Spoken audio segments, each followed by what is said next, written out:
Welcome to ThisIsBiggz Podcast, and today I got my artist here that's we've been working for a long time, man, and I didn't see her go from, just trying to figure it out to like running it and taking the system that we built and just like taking it to the next level. We got DG Dagoddess in the building. Thank you. Thank you. Welcome. What's up, like I say? Hey, no problem, man. So I appreciate you coming through today, especially like short notice. I know we was playing phone tag the other day. I know, but like, we with the shit. Yeah, no, for real. But thank you for coming through, man. Of course. How your week been this week, though?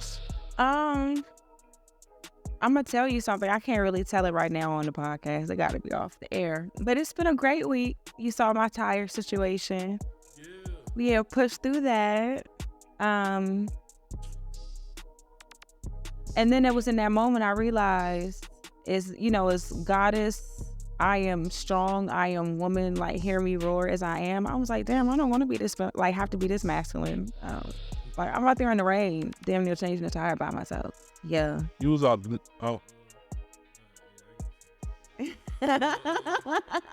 That's crazy. Yeah. That is wow. Mm-hmm. It's the events leading up to that get even crazier. Like I'm gonna blow your mind back in a minute. But it's gonna go with. There's been a lot going on this past like months, like the life. Yeah. But that's good. So like, let's just give everybody like a little bit about your background, about your story, where you come from with it, why you started music per se, and just let them know where you started. Okay, so I'm a girl from a little small town called Yorktown, and everybody laughs when I say that. I don't know. Because we not used to Yorktown being said. For real, like just so. Me neither. So much so that like growing up, right, it was a weird complex of like when people would ask me where I was from, I just say like Hampton, Newport News, because like nobody, I'd be like Yorktown, and what's that? Like where's that? And I'm like 15 minutes from here. Yeah. We're not that far away. That's what will blow my mind. Like right. Somebody from Newport News, like Yorktown's next door, or Hampton, like News. I mean Yorktown's next door, and they'd be like Pocosin, and I'm like, yeah, nah, not that. I think how I go skip right over you. A whole different city. So it would just be weird. But yeah, I would definitely just say like Hampton and Newport News, just so that no one would give me that like, hey, you played a girl from Yorktown, right. And she's kind of cool. Like it would just be this weird like, you're lying. Right. No. Nah, that's hard though. So how'd you like get into the music coming from? So my mom, beautiful. But she was a single mother. And so I, being her only child, she was just determined that like I was going to find something. My mom was in the military, so she worked a lot. The military has a way of consuming their workers. Like they need them to mission first. Yeah. So she was, present, but always, that. So I think she just knew in her mind, this is my only child, and I have to give her something that she like is her baby, that she's just as passionate about as she had to be for her career. And so when I was 5, my mom decided to put me in piano lessons, and I absolutely loved it. But I had a complex, and I still do sometimes, but I didn't like the fact that I just wasn't great at something the moment I did it. I think I was looking for what I was naturally good at. Like some people are just really good at basketball. Some people are just really good at soccer. Some people are just naturally good at cooking or doing hair. And it was like, and I know I'm really little, like I sound crazy saying this like 5, 6 years old, but like I just wanted something I was just naturally good at. And I sat on the piano and I'm playing the keys, reading my books, but it was like, I was kind of like, well, I want to be playing Beethoven. And I was impatient with myself about getting to that point of being able to do things like that. So for a while I quit. And in that time, my mom had me play, she had me try softball. My dad put me in karate. Oh, snap. My mom had me playing basketball. Like, out on the tennis court. That's like what Yorktown gets you. You're gonna do something. Yeah, outside back. Like you're gonna do something. Yeah. And then I didn't fall in love with any of those things. Like I did do basketball for that season, but like I just told my mom, like, none of this is sticking with me. Mm-hmm. So that's crazy. You knew that at such a young age. Yeah, like this just isn't it.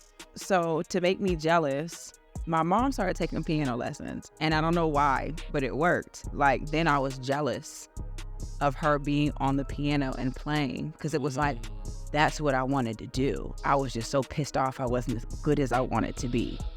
So then I just came to it. Like I let her probably do it for 3 weeks, and I was just like, Mom, I want to play piano. And she was like, okay. And I don't want to play. Did it because I was hoping you wanted to play piano. And I was like, what? So I got back into my lessons, and then I continued to play. And that was my introduction to music and falling in love with music. It was the piano. And then I started playing around with trying to write songs, and I was like 8 or 9.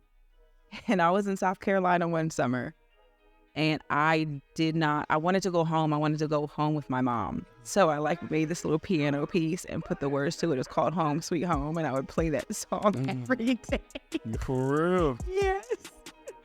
Then I played it on the phone for my mom, and I was so distraught. Like that, I'm thinking like I was gonna move her to want to come get me. She was like, "Yeah, see you in 2 weeks." I was like, "All right." So yeah, I was that kind of kid. I was. So so you played the piano up until what, 9? No, I played the piano all the way through high school. So any musical? I mean, classical. We had, a lot of classical pieces. So Beethoven and Mozart and all of that came probably late middle school. No, I was trying to ask, did you do any recitals? Oh, yeah. Twice a year. What? Winter and spring. And so we would do them at Liberty Baptist Church. That's where my piano teacher went to church at. So she'd have the building, and we'd invite everybody in, and some of the church members would come, and we'd all go up there and play our 2 or 3 songs. Yeah, that was exciting. So what about, did that bring out your performance side as the artist, from you being an artist? Oh yeah, I used to show my ass behind the piano, because the difference of performing that way versus vocals is really just the performance piece. I'm not having to move around and necessarily interact. I'm at my piano, so they already know what I'm about to do. I just gotta show my ass. The one nerve-wracking part though, vocals, is you never want your vocals to be off when you're singing. So the same thing with the keys. That was the nervousness. Oh, please don't let me fuck this up. Please let me get the key. It has to come out really fluid and perfect. And yeah, I used to enjoy that. I'd sit there, I sell coffee. You know how you see the guys, they their tail cut. That's how I felt on the inside. Oh, baby. You had to have perfect posture. Yeah, and you gotta sit, you got tennis balls up under your hands. And my first piano teacher smacked my hand with a ruler, and I was 5. And I, in my head, didn't react. Well, out loud, I didn't react. But in my head, I was like, I'm telling my mom. And when my mom came and got me, I was like, she? My mom was like, what do you mean she hit you? And I was like, she took a ruler and smacked my hand, but hard. She was really held old school, oh, you're gonna get this right. I don't have no sympathy. Pull your hands right. Should just be strict back in the days. Yeah, I was I'm not feeling her. They always been strict. I don't think they strict like that now because of all these laws and sensitive people. Really? Yeah, I don't think that. I ain't heard nobody go through no. I've had 3 piano teachers throughout my time playing. My first one I was telling you about. My main teacher, Miss Moore, I'll never forget her because she was my favorite. And then she was retiring. So probably my last 2 years of high school, I took lessons somewhere with an older guy. And it was my senior year. And I didn't even see it coming. We were just playing. And then he just said, I'm going to be honest with you. I think that this is over. And I was like, what do you mean? Because this was what I did every day or every week, every year from 5 to 17. So it was a major part of my life. So it's not I'm not, I like coming here every Thursday and playing the piano. Yeah. And he was like, if I do that, I wouldn't feel right, because I'd honestly be just taking your mom's money at this point. I've taught you everything I can teach. Snap. Anything that you want to play at this point, you're capable of getting the book and learning it yourself. So I don't think there's more I can give you. Yeah. Saying that I was like, oh, okay. And it was kind of up to you to carry it from there. Yeah, and I finished that month out. Mm-hmm. And I was like, shit, I guess it's time to graduate high school and figure out what's next. And it was just a lot. Like, well, I'm already about to graduate high school. Then you kicking me out of piano lessons too. Like, but yeah, it was good though. It was really good. So what was it? So now you get out of piano. Is that when you become an artist? Yes. Yep. Once I wrote that first song, and I know that Home song is really funny, but like, yeah, all I knew was that I wanted more of that. Like the way the piano, just music made me feel, it was like I wanted more of that. And I knew that's what I wanted to do. I knew that was what was going to stick with me. And it has. Like, it has. That's dope. Mm-hmm. So how did you like fall into artistry? Like what made you start using vocals now? So I would write poetry. I had like an entire poetry book. That was like a little relief to me. And so, what really pushed me was as my piano lesson was like kind of ending, because I felt it, but I didn't know it. And I just hoping it wasn't. I started taking some of the poems I wrote and seeing if I could like find it on the piano or find a melody that would go to it. And then I'd like turn some of my poems into songs. And I was like, okay, well, if I can do that, I can just write a song. Right. And then, yeah, it started with the first like R&B song I wrote. I was like 13, 14, and I wrote it to the 504 Boys Wobble Wobble beat. Oh shit. Yeah, I do. Hold on. I'm a hot little mommy, 5'5" with them thick thighs, keep the fellas. And I'm looking for a shorty or a cute little thug, just someone who can. And I'm repping for the ladies all over the world that's looking for a man, oh. So listen up closely, cause if you feeling what I'm saying, go ahead and turn me up. Oh, that's fine. All of the fellas and girls on the floor. Grab a hand and dance till you can't dance no more. And if you feel like you don't want to move at all, dip it, pop it, twerk it, drop, and get your back up off the wall. And then the hook, yeah, it was crazy. And so, you know how like when you would go to Walmart and you buy the single and it would have like the song and then like the instrumental? Mm-hmm. So I had the instrumental on the CD and like I had a karaoke machine and I would kind of like record myself on my karaoke machine. And so like I listened to that instrumental and I don't know why it made me want to sing. And so I take a cassette and put it in the bottom, play my instrumental, and I have my microphone.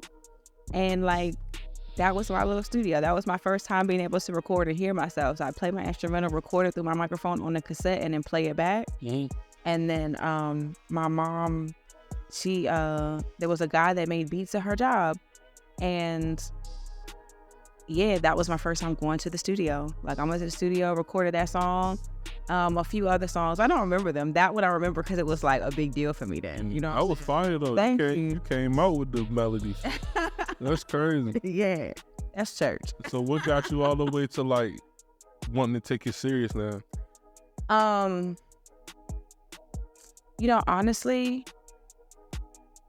I'm to a point where it's like, do or die. Either I'm gonna really do what I want and do what I love and be happy, or I'm gonna have to settle, and I really don't want to settle. And settling is like death for you. Yeah. Like dying. Yeah. That's. I feel like in this industry, you gotta like come to that realization before you really take that next level. Yeah. And that next step. Mainly anything in life for real. Like you kind of in that struggle of fighting against what you really want to do versus what you have to do or what you feel obligated to. Right. So I get that. So what was your first step in like taking it serious? Honestly, where I am right now. So I was in Colorado doing music for a while. And that was actually when I put out my first piece of music. I had an EP, Naked Truth, in 2019. And I didn't have any guidance in the sense of like mentorship, you know what I'm saying? So it was like I just was doing things that I knew I needed to. Like I did my BMI. I was still a teenager, so maybe 16. So I knew I needed that. Right. The first producer I worked with, told me those things. And so I did like, the basics. So I was like, okay, I know I need to do this, need to do that. Okay. Found a distributor, put my little project together, got it mastered, boom, boom, boom. And then I just put it out. I didn't know what to do after that. Mm-hmm. I didn't know about proper marketing, any sort of promo campaign, nothing like that. And I know the information is available, but it's like I'm also in the Army full time, like life was happening too. So it was just like, I'm just trying to do something because I really want this. And it was like I was performing. I did some radio interviews and stuff out there trying to promote the music. And it did decent. And then I dropped another single, 2021, Good. And that was like when I felt like I had Colorado Springs and Denver like attention. Like that was when I felt like it was like, oh, okay. That's fine. Yeah, and that's when like a few DJs like tapped in like, oh no, shorty, you nice. Like, I'm like, oh, okay. And it was just kind of like, well, damn, that's what happens when you take yourself serious. And that was when I realized, okay, I think I questioned and I was reluctant about pursuing music as a career because I wasn't sure if I was that good, right? Mm. But I had to realize in that moment, no, it's not that you're not good, but who's going to take you serious if you're not? Yeah. People are going to take me as serious as I'm taking myself. Mm. Then I was like, okay, step it up a notch. A friend of mine, DJ, was working at Prime. Mm. And that is where I learned of you. You talking about DJ that sing? DJ Rich? No. DJ was...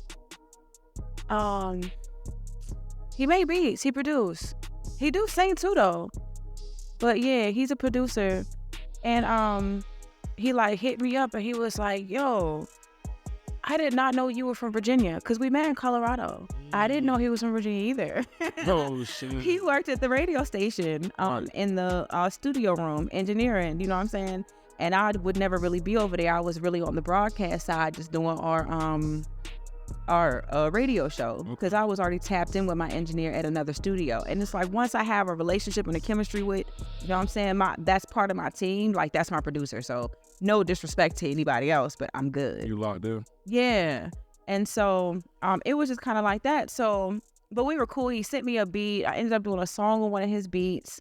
And so we kept in touch. So when he came here, he was telling me about Prime, and I did a open mic over the summer, and then I just booked my session and I started recording with you. Yeah, that's how all that happened. And then over those few months, that's when you were just kind of like, yo, you haven't thought about artist development? Like, are you really trying to like take this serious? And I was like, yeah, I am. I just don't know what to do. Like, I'm just out here doing shit. Yeah. But these studio sessions, because I was trying to make sure I was coming at least once a month, sometimes like every other week. But it was like that 4-6 hours, whatever it was, I was in there. It was like therapy. Like, and it felt great. You know what I'm saying? And so, yeah, when that conversation came, it was just like, for me, it was just like, okay, you know what? When the student is ready, the teacher will appear. Mm-hmm. Okay, let's do it. And so, yeah, here we are. And I'm grateful. You've enjoyed the journey so far? I have. I'm ready for what's next. I'm excited for what is. I'm grateful for even what was, because every lesson that I went through, every loss that I took, I had to. And I know I'm gonna take a million more before I get that big W, but I'm okay with that. You know what I'm saying? As long as I continue to work hard and I want it, and God knows I want it and sees me. So we're gonna get it. So what songs you have out, and like what you have next coming out? So we just dropped Tease on our platforms, and it's doing well. It is. It's sexy, lady. But so 2024, it's gonna be a project. Throw a few songs on there. Some y'all have heard, some y'all have not. Got a lot of surprises, and some dope features too. Yeah, it's some dope features on. Gonna shout anybody out, or you gonna leave them? I'm gonna leave y'all in suspense. Y'all gotta come along and take the ride, take the journey with me. Sure. You know what I'm saying? Yeah. I respect the rollout. Yeah, period. I can't say too much. Nah, that's what's up. So is there anything else you want to touch on before we get out of here? No, I think that's everything. I just I want to wish any and everybody that'll see this peace, prosperity, and a lot of happiness, because like it's really easy to get caught up and consumed with the negative. The times we living in is difficult and challenging. Life itself can sometimes be hard, so like just focus on the good. Like I just want to say that because I'm really all about that, and people need to hear that In the most perfect and positive way. Yeah, and if no one has told you today, you're doing a great job. Yeah, for sure. All right, where can they find you at? Oh yeah, so y'all can always find me on IG at TheGoddessDG or TheGoddess.dg, excuse me. You can also go to the website. I would love for y'all to do that and join the tribe. Drop me an email. TheGoddessDG.com. I'm on TikTok, pretty much all the platforms. TikTok, I'll be trying to get my little content in. I'm the Goddess up there. I be snapping. Y'all can find me at the Goddess on Snap too. The Goddess pretty much on everything on the Goddess DG. Yeah. I appreciate you coming out today, man. I appreciate you for having me. It's always love. You already know. Y'all keep winning in the most perfect and positive way. That way. Peace.